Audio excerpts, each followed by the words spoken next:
CGP Entrepreneur, groupe UFF, vous présente la revue de presse de Jean-Pierre Corbel.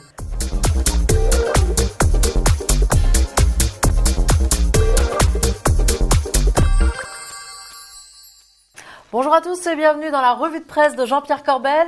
Jean-Pierre, bonjour. Bonjour Isa, est-ce que vous avez des nouvelles de Bogdan? Non, je crois qu'il est tout simplement au ski. Voilà, c'est ça qui me fait peur parce que je crois que le ski, ça n'est pas son truc. Figurez-vous, regardez, on a les images.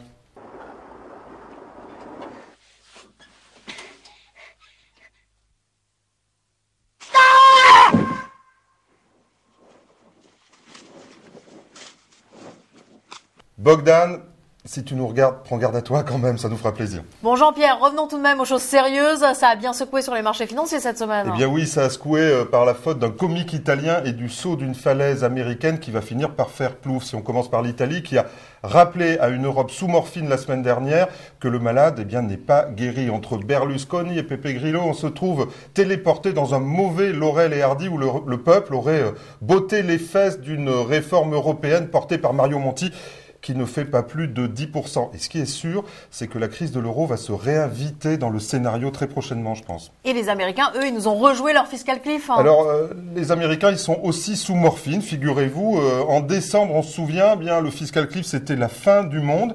Et 2 mois plus tard, eh bien, c'est juste une anecdote. Le Dow Jones va tutoyer ses plus hauts de l'année.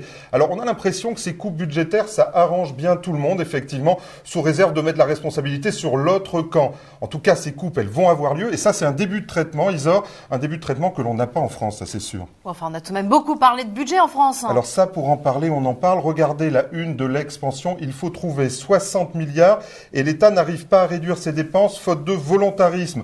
Le déficit explose et en 15 jours, François Hollande a jeté aux orties toutes ses bonnes résolutions de l'année. Les dépenses, elles sont stables, mais elles ne baissent pas, effectivement, alors que la fiscalité a pris 32 milliards d'augmentation depuis l'élection. Et a priori, ça n'est pas fini. Écoutez le ministre du Budget. La stabilité fiscale impose de trouver 6 milliards d'euros de recettes supplémentaires. Mais où les trouverez-vous? Ah mais on les trouvera.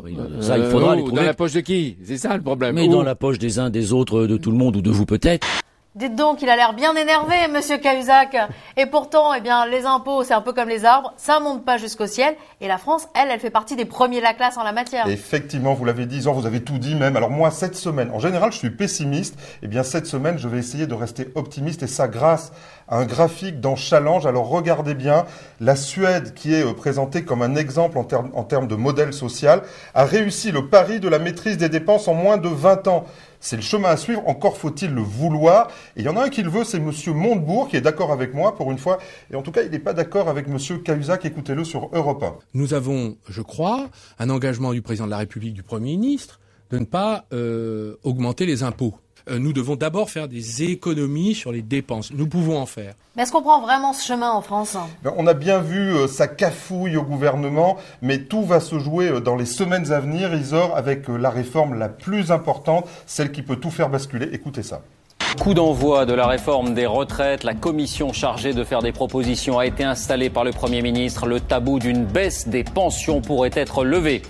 Alors le gouvernement, il veut amener cette réforme au mois de juin, peut-être durant l'été, ça va être plus facile en termes de calendrier. Ce qui est sûr, c'est qu'il faudra emporter dans cette réforme la fonction publique.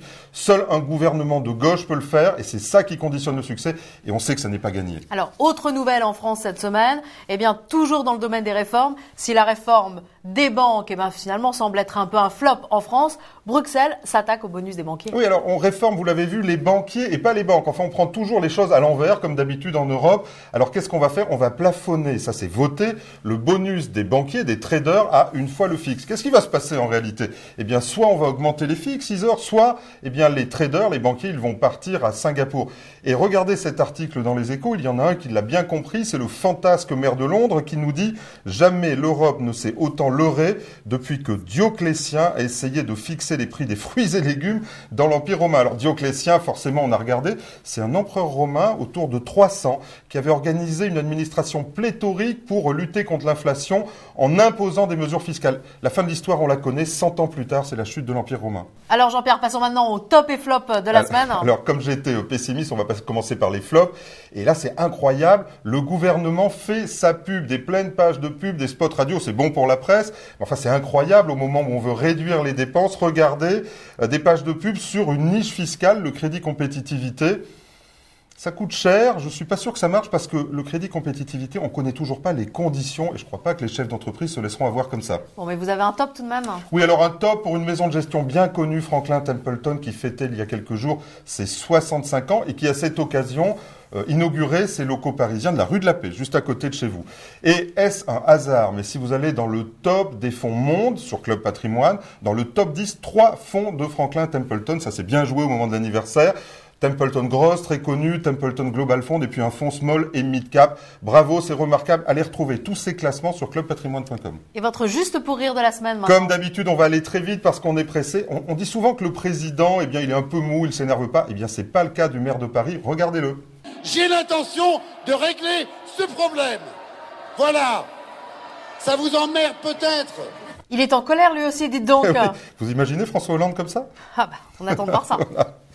Jean-Pierre, merci. C'était un plaisir, Isa. Et puis quant à vous, je vous remercie aussi de nous avoir suivis. Et la semaine prochaine, vous retrouvez Bogdan. Avec son plâtre. J'espère pas.